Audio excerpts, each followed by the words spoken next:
Assalamualaikum warahmatullahi wabarakatuh. Bismillahirrahmanirrahim. Alhamdulillahirabbil alamin.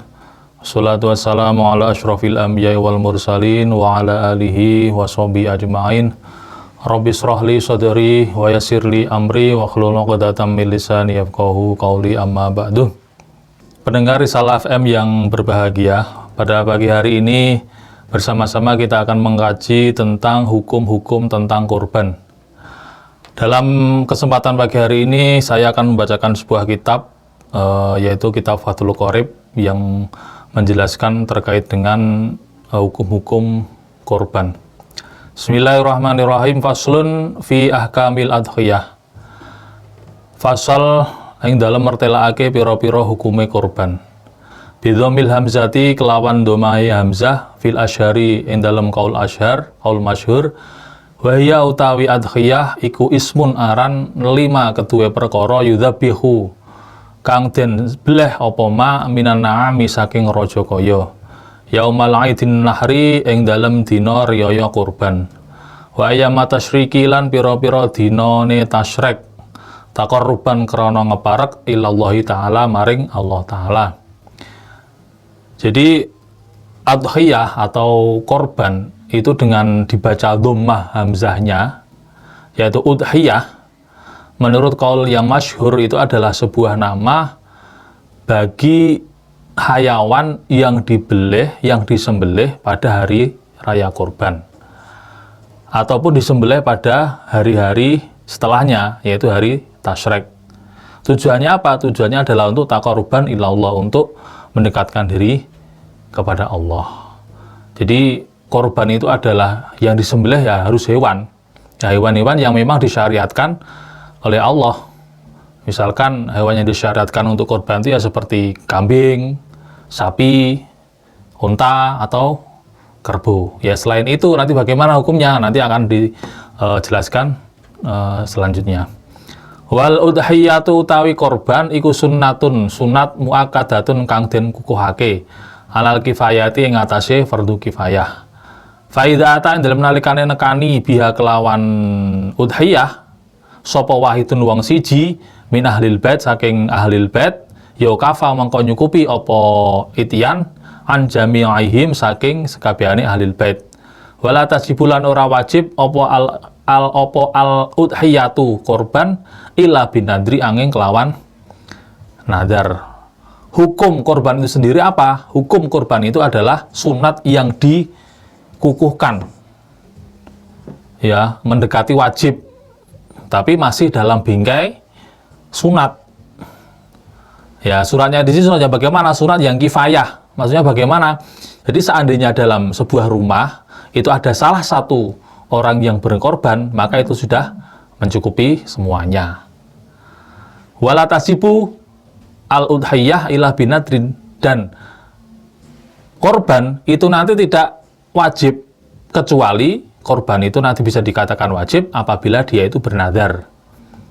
Jadi hukum asalnya itu adalah sunat muakkad, tetapi nanti udhiyah atau korban itu bisa dihukumi wajib. Disebabkan apa? Karena seorang itu bernadar. Misalkan seorang itu ketika lulus ujian nasional, misalkan nanti kalau saya lulus ujian nasional maka saya akan korban. Lah semacam ini yang dikatakan dengan korban nazar. Maka kalau semacam ini nanti bukan lagi sunat, tapi hukumnya harus segera, dalam arti hukumnya wajib. Atau dia bernazar nanti kalau bapak saya sakitnya bisa sembuh, nah maka tahun besok saya akan bernazar, saya akan berkorban sapi misalkan. Nah semacam itu maka bukan lagi sunat, tapi hukumnya wajib. Nah, korban-korban yang sunat dan korban-korban yang wajib ini akan menimbulkan konsekuensi tersendiri. Ya, maksudnya bagaimana? Kalau korbannya itu adalah korban sunat, maka orang yang berkorban itu nanti boleh memakan daging yang dikorbankan itu. Tetapi nanti kalau dia itu korban yang wajib, maka tidak diperbolehkan untuk mengambil daging daripada korban tersebut, korban yang wajib tadi. Ya, itu tolong diperhatikan pendengar Risalah semuanya. Jadi harus hati-hati mana itu korban yang yang sunat dengan korban yang wajib. Wa yujzi'u lan nyukupi fiha ing dalam udhiyah apa al jaza'u wedhus umur setahun minadhani saking wedhus domba. Wa huwa utawi jaza'un iku ma hayawan lahu iku keduwe ma sanatun utawi umur setahun wa ta'ana lan manjing apa ma fisaniyate ing dalam tahun kaping pindho. Dan mencukupi untuk berkorban yaitu kambing umur setahun, ya. Maksudnya bagaimana umur setahun itu? Maksudnya itu umur setahun yang memasuki umur 2 tahun. Jadi sudah genap 1 tahun, mau masuk umur yang 2 tahun. Jadi setahun lebih 1 hari misalkan, semacam itu. Jadi di sini hayawan yang diperbolehkan untuk mencukupi macam-macam itu diperbolehkan untuk korban itu adalah hayawan kambing yang sudah genap umur 1 tahun atau lebih, macam itu. Wasaniyulan powel minal ma'zi saking wedhus kacang. Wawa utawi sani minal ma'zi iku ma perkara lahu iku keduwe ma sanatani utawi 2 tahun. Wa ta analan manjing apa ma visa lisati ing dalem tahun kaping 3. Dan diperbolehkan juga berkorban dengan menggunakan kambing kacang. Ya, kambing kacang itu ya kambing kecil. Kalau orang Jawa itu mengatakan wedhus kacang ya. Model kambingnya itu kambing yang kecil, yang seperti kancil itu ya, kecil. Lah, kalau yang wedhus kacang ini itu harus powel dengan syarat harus powel itu tanggal giginya. Ya, tanggal giginya atau sudah masuk umur 2 tahun. Jadi dengan tanda giginya powel, salah satu giginya itu powel atau tanggal, atau kalau dalam diumurkan itu umur dari 2 tahun masuk umur ke-3, macam itu. Wasani ulan powel loro minal ibili saking unta. Ma utawi unta iku lau keduwe ma khamsu sinina utawi umur 5 tahun. Wa ta'ana lan manjing apa ma visa disati ing dalam tahun kaping 6. Unta yang umurnya itu masuk 5 tahun. Ya. Atau dengan ditandai dengan powel, dengan tanggal giginya. Maksudnya masuk umur 5 tahun itu adalah ya lebih dari 5 tahun. Jadi sudah genap 5 tahun, kurang lebih dari satu hari dan seterusnya, macam itu. Wasaniyu lan wasaniyu lan powel loro minal bakori saking sapi mau utawi sapi iku lau keduwe ma sanatan utawi 2 tahun. Wa ta'ana lan manjing apa ma fisalisati ing dalam tahun kaping 3. Kemudian sapi, ya, sapi yang sudah powel, yang sudah tanggal giginya, yaitu umur 2 tahun, masuk umur 3 tahun. Wa tujzi'u lan nyukupi apa albadana tu unta, ngan sabangatin saking unta badanah, ngan sabangatin saking wong 7. Istaraku kang padha sekuton sapa sabangah fi tadhiyati ing dalem korban biya ing dalem atau biya kelawan badanah. Untuk unta itu dicukupkan atau boleh untuk 7 orang. Yang 7 orang itu bersepakat untuk korban. Jadi kalau kambing itu hanya cukup untuk 1 orang, kemudian kalau unta itu bisa mencukupi korban 7 orang. Yang mana 7 orang itu memang bersepakat untuk korban. Kalau di Indonesia itu biasanya ada namanya arisan korban ya. Jadi dikumpulkan 7 orang, kemudian dibelikan sapi atau belikan unta. Nah, itu nanti bisa mencukupi untuk 7 orang. Wa tujzi'u al-baqarah an sabangatin wa tujzi'u lan cukupi apa al-baqarah tu sapi an sabangatin saking wong 7. Kadzalika kaya mengkono-mengkono isyaraku. Kemudian untuk sapi juga mencukupi untuk orang 7. Wa tujzi'u apa syatun an syahsin wahidin Wa tujilan nyukupi apa ma, wa tujilan nyukupi apa sya'atun wedhus nganu syahsin saking awa-awaan wahidin kang siji. Wa ya utawi syat iku afdhalul luwih utama min musyarakatihi kelawan min musyarakatihi saking oleh nyu sekutonan sapa wahid fi ba'irin ing dalem unta siji. Wa afdalu anwa'il adhiyah, wa afdalu anwa'il udhiyah utawi luwih utama-utamane korban iku ibilun unta, suma baqarun nuli sapi, suma ghanamun nuli wedhus. Ya. Lah seperti di keterangan di atas tadi bahwasanya kalau sapi itu untuk 7 orang, kemudian unta itu untuk 7 orang, kalau kambing itu adalah untuk 1 orang. Wa afdolu wa ya afdolu. Nah, semacam itu adalah lebih utama. Jadi lebih utama-utamanya korban itu adalah sapi kambing untuk 1 orang. Macam itu. Wa afdalul anwa'i dan lebih utama-utamanya hayawan yang untuk korban itu yang pertama adalah ibil, unta.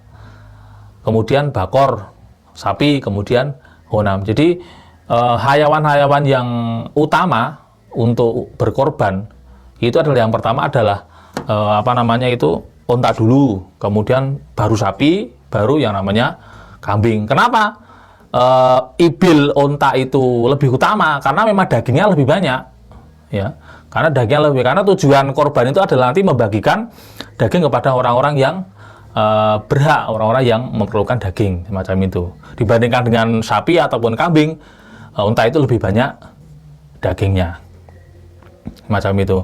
Ya, misalkan dia tidak mampu untuk karena dia saking miskinnya, ya misalkan dia tidak punya apa-apa tapi pengen berkorban, apakah boleh berkorban dengan selain hayawan-hayawan tadi? Nah, kalau dalam kitab-kitab yang lebih besar dikatakan bahwasanya boleh, ya, mengkorban dengan menggunakan selain hayawan-hayawan tersebut, tetapi ada syaratnya, dia itu memang benar-benar tidak mampu, ya. Dalam sebuah kitab lain dikatakan bahwasanya boleh berkorban dengan menggunakan jago adu jajah, ya, menggunakan jago, menggunakan ayam jago, menggunakan ite, itu boleh dalam kitab-kitab yang lebih besar. Pendengar Risalah FM dimanapun Anda berada, jadi hikmah daripada korban itu adalah kita sebagai umat Islam itu harus benar-benar ikhlas, ya. Ketika ada syariat korban ini, bagaimana kita menyikapinya? Seperti diketahui bahwasanya syariat korban ini adalah di mana dulu sewaktu beliau Nabi Ibrahim diperintahkan oleh Allah untuk menyembelih anaknya sendiri. Bayangkan ini, ya, bayangkan kita disuruh berkorban untuk menyembelih anak kita sendiri. Ini kalau tanpa ada iman yang kuat, tanpa ada hiroh untuk mengabdi kepada Allah, maka tentu Nabi Ibrahim tidak akan mau untuk mengorbankan anaknya sendiri. Tapi karena berhubung Nabi Ibrahim ini benar-benar imannya kuat, dia yakin bahwa ini adalah perintah Allah langsung untuk berkorban anaknya, maka dia meminta kepada Ismail untuk bersedia untuk dikorbankan. Maka ketika Nabi Ibrahim meminta kepada Ismail untuk dikorbankan, maka dengan sangat percaya diri Ismail berkata, kalau memang ini perintah Allah, maka sembelih ya saya, kata Nabi Ismail semacam itu. Maka kemudian Nabi Ismail dibawa oleh Nabi Ibrahim untuk disembelih. Ketika mau disembelih itu, padahal Nabi Ibrahim itu sudah mempersiapkan mempersiapkan pisau yang sangat tajam sekali. Ya, bahkan diceritakan ketika digunakan untuk membelah batu pedang itu yang dibuat untuk menyembelih Ismail itu, sekali ketuk gini langsung terbelah saking tajamnya, karena Nabi Ibrahim menginginkan nanti ketika Ismail disembelih itu sekali sembelih langsung putus urat nadinya, langsung meninggal, jadi tidak ada rasa kesakitan semacam itu. Tapi begitu mau disembelih Nabi Ismail itu, ketika menyentuh lehernya Ismail, ternyata pedang itu tidak mempan. Sampai beberapa kali itu dicoba, ternyata tidak mempan. Nah, setelah itu Barulah Allah berkata kepada Nabi Ibrahim, "Hei Ibrahim, kamu memang saya perintahkan untuk berkorban, untuk menyembelih Ismail, itu adalah cobaan buat kamu. Sejauh mana iman kamu kepada Allah? Sejauh mana kamu itu mau mengorbankan harta yang paling berharga?" Kemudian Allah mengganti Ismail itu dengan menggunakan domba, ya, menggunakan domba yang sangat gemuk. Kemudian itulah disembelih oleh Nabi Ibrahim, memberi bagian kepada keluarga-keluarganya. Itulah syariat kenapa korban itu disyariatkan di dalam umat Islam. Kita semacam itu. Jadi kita sebagai umat Muhammad, ya, meskipun ini hukumnya sunat, kalau kita memang, ya, kalau memang punya harta atau kita memang punya harta yang lebih, ya alangkah baiknya kita berkorban. Ya, nah kalau berkorban ya semampu kita. Ya, kalau memang mampu kita ya kambing, kalau mampu kita sapi ya sapi, kalau hartanya lebih ya kalau bisa bisa unta ya unta, ya monggo. Bagaimana pendengar Risalah FM itu bisa mensiasatinya. Pendengar Risalah FM dimanapun Anda berada. Kemudian terkait dengan hewan korban. Jadi kenapa toh hewan korban itu yang dijadikan kok hanya itu saja? Hanya kambing, unta dan sapi. Ya. Karena itu sudah sepakatannya ulama, dan firman Allah mengatakan walikulli ummatin ja'alna ila akhirih. Ya, dan bagi tiap-tiap umat telah kami syariatkan penyembelihan kurban supaya mereka menyebut nama Allah terhadap binatang ternak yang telah direzekikan Allah kepada mereka. Jadi dalam memaknai hal tersebut, ulama itu menggolongkan hayawan yang dikorbankan itu ya 3 tadi, itu unta, kemudian sapi, kemudian kambing. Itu yang memang disyariatkan semacam itu. Ya. Jadi kalau di Indonesia ya kebanyakan ya sapi dan kambing. Lah bagaimana kalau kalau unta? Ya nggak apa-apa, tetapi kalau unta itu di Indonesia tidak memungkinkan. Karena apa? Nanti bisa menjadi permasalahan. Ya, bisa menjadi permasalahan karena mungkin unta itu di Indonesia tidak bisa hidup gitu. Ya, mungkin dagingnya itu kalau dibandingkan dengan sapi mungkin lebih banyak dagingnya kambing. Maka yang lebih utama adalah dagingnya itu lebih banyak sapi daripada unta. Maka afdolnya ya lebih baik ya menggunakan sapi ya, yang dagingnya banyak. Bahkan sapi itu ada yang beratnya itu lebih dari 1 ton kan, semacam itu ya. Model-model sapi yang besar-besar yang warnanya merah itu lebih utama daripada menggunakan unta ya. Unta itu kalau di Indonesia mesti kurus-kurus itu ya, karena bukan habitatnya di padang pasir sana, semacam itu. Lah kalau ada sebuah pertanyaan di sebuah daerah itu di sana tidak diperbolehkan menggunakan sapi, karena di sana itu sapi itu merupakan hayawan yang dihormati misalkan, ya nggak masalah, diganti dengan kerbau. Ya mungkin di daerah Kudus itu ada sebuah tradisi yang mereka itu tidak menyembelih sapi, ya, tapi mereka menyembelih kerbau, ya nggak masalah, diganti dengan kerbau. Karena di daerah Kudus itu mereka sangat menghormati sapi, ya, karena pada waktu dulu ketika Sunan Kudus berdakwah di sana itu sapi itu sangat dikultuskan ya. Orang Kudus dulu itu menganggap bahwasanya sapi itu bagian daripada dewa. Nah, ketika syariat korban ini disyariatkan di daerah Kudus, maka tidak memungkinkan ya. Makanya Sunan Kudus itu memperbolehkan menggunakan kerbau. Ya, kalau di daerah sana memang semacam itu. Ya, nggak masalah. Gitu. Tadi disebutkan di dalam kitab tadi dikatakan bahwasanya lebih utama satu kambing, ya, lebih utama satu kambing daripada satu sapi tapi untuk 7 orang. Karena kan kalau menyembelih itu kan mengalirkan darah ya, udhiyah itu kan mengalirkan darah gitu, berarti mengalirkan darah satu kali ser gitu kan. Nah, misalkan boleh ya, misalkan itu nyawanya 7 ya, seharusnya kan sembelihnya 107 kali ya, karena 7 orang kan begitu, sembelih satu gitu. Karena kan tidak mungkin gitu loh.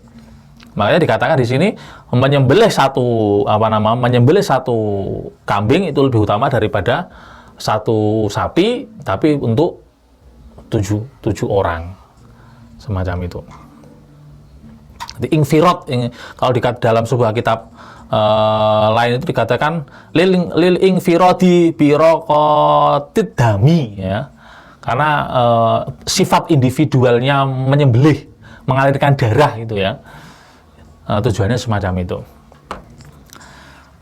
Pendengar Risalah FM dimanapun Anda berada, mungkin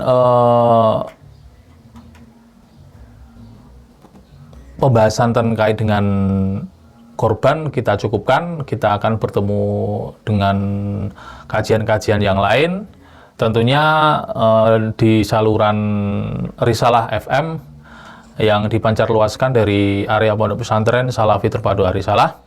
Dari saya, apabila ada hal-hal yang kurang bermanfaat, ada hal-hal yang kurang berkenan, saya pribadi mohon maaf yang sebesar-besarnya. Akhiru qauli ihdinas siratal mustaqim. Assalamualaikum warahmatullahi wabarakatuh.